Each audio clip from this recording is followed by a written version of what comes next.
Kita kembali lagi pemirsa di rumah, terima kasih tentunya. Nah, seperti yang kita ketahui ya, bahwa memang kan trennya laka lantas ini memang begitu naik.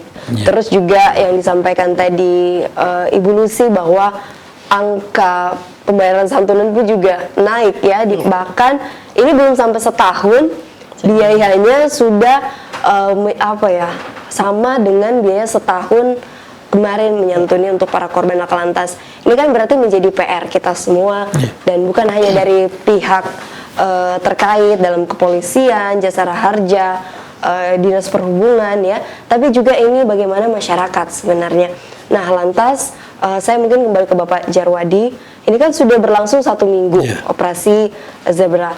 Lalu analisa dan evaluasi laporan yang telah masuk itu bagaimana Pak? Apakah trennya malah naik ternyata atau bahkan turun? Ini gimana, silakan. Baik, terima kasih. Jadi memang dalam pelaksanaan kegiatan operasi itu tiap hari dan tiap minggu kita adakan ANEP untuk mengetahui bagaimana hasil daripada kegiatan atau pelaksanaan operasi ini. Memang dalam ANEP kemarin, jadi untuk jumlah daripada angka pelanggaran, contohnya dibanding tahun kemarin tuh memang naik. Ini faktor penyebabnya juga, misalnya tahun kemarin kan kita masih pandemi ya Bu ya. Iya. Kita masih pandemi, masyarakat serba dibatasi untuk pergerakan masyarakat, terutama dalam penggunaan kendaraan bermotor dan lain sebagainya. Tapi sekarang kan sudah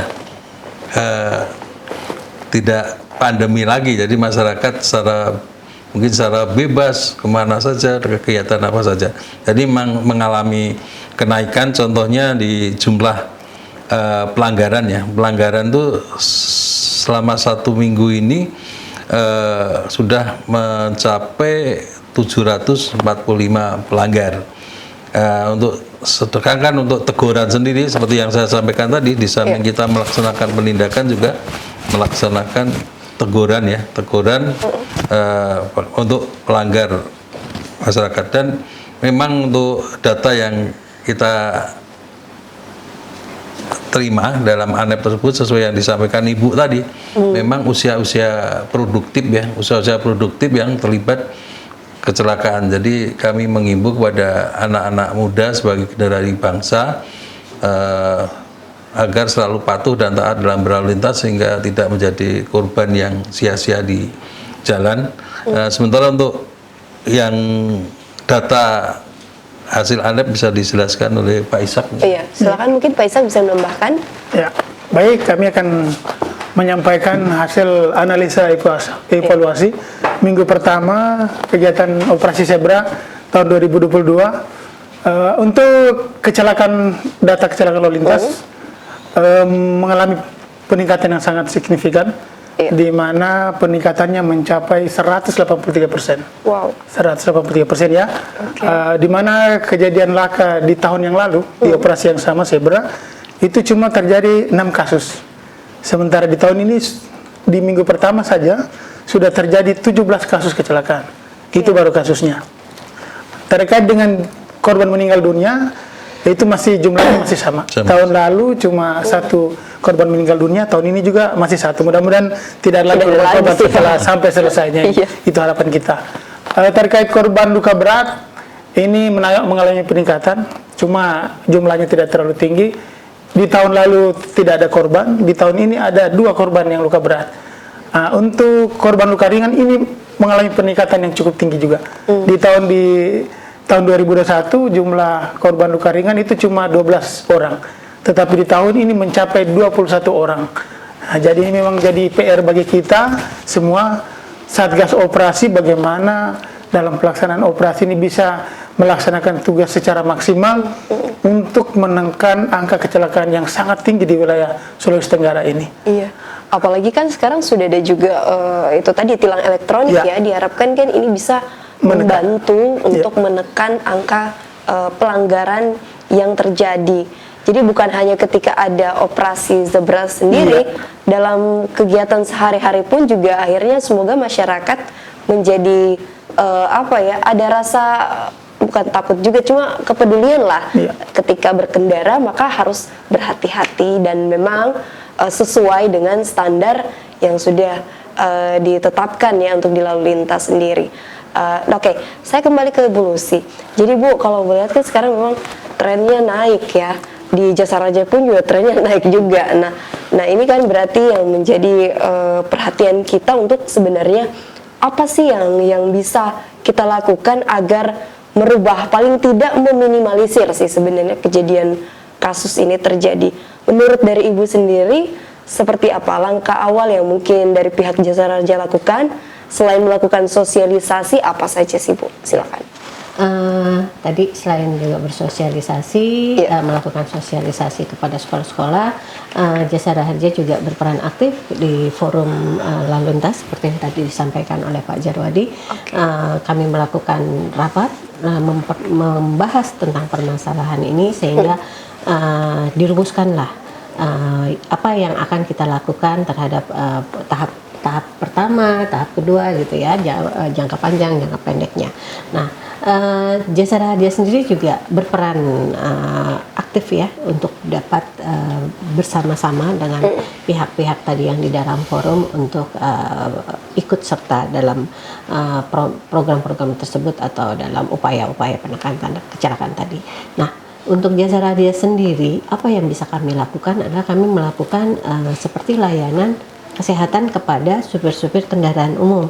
Nah, jadi kan kalau kendaraan umum itu kan pasti mengangkutnya lebih dari satu penumpang, lebih banyak karena resikonya. Nah, itu juga kami lakukan melakukan layanan kesehatan, pemeriksaan kesehatan kepada supir-supir kendaraan umum yang biasanya kami buka. Ada mobil layanan kesehatan kami di terminal-terminal seperti itu. Nah, itu salah satu yang bentuk konkret yang telah kami lakukan. Lalu ya selebihnya kami melakukan himbauan-himbauan dalam bentuk di media sosial, lalu dalam bentuk spanduk atau yang tadi seperti SMS blast seperti itu. Segala upaya kami upayakan. Iya, karena kita sih ingin itu tadi biar kejadian kecelakaan lalu lintas ini bisa terminimalisir atau bahkan tidak ada ya seperti itu. Nah, saya kembali ke Bapak Jarwadi lantas Pak, ini kan operasi ini masih seminggu lagi ya, seminggu terakhir. Nah, kira-kira harapannya seperti apa kepada masyarakat? Jangan sampai gini, ada mungkin pemahaman di masyarakat bahwa ketika operasi sudah selesai ya sudah kita bisa melakukan pelanggaran lagi gitu kan.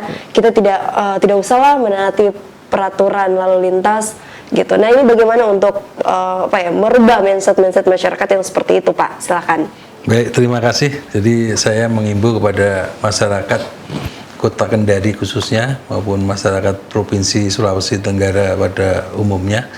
Jadi kami mengimbau supaya masyarakat meningkatkan kepatuhan dan kesadaran terhadap peraturan perundang-undangan lalu lintas guna menekan jumlah pelanggaran, kecelakaan maupun fatalitas korban laka sehingga tercipta yang namanya keamanan, ketertiban, kelancaran lalu lintas di wilayah kita. Yang kedua, utamakan keselamatan dalam berlalu lintas dan budayakan keselamatan sebagai kebutuhan. Jadi kalau kita orang hidup itu butuh makan, saya harapkan keselamatan itu suatu prioritas kebutuhan kita. Betul. Ya, kebutuhan kita karena keselamatan itu sangat mahal harganya dan tidak bisa dibeli. Yang berikutnya, kami dari pihak lalu lintas, dari pihak Jasa Raja mohon bantuan, dukungan khususnya masyarakat pengguna jalan, karena tanpa dukungan dari masyarakat saya yakin Kamsel Cipta Lantas itu sulit akan terwujud. Ya. Oke, gimana kalau Pak Ishak menambahkan? Silakan. Baik, saran kami untuk masyarakat Sulawesi Tenggara maupun di Kota Kendari, lalu lintas itu adalah cermin budaya bangsa. Dengan cermin yang bisa kita tunjukkan ini, mari kita budayakan keselamatan dalam berlalu lintas untuk keselamatan kita bersama di jalan.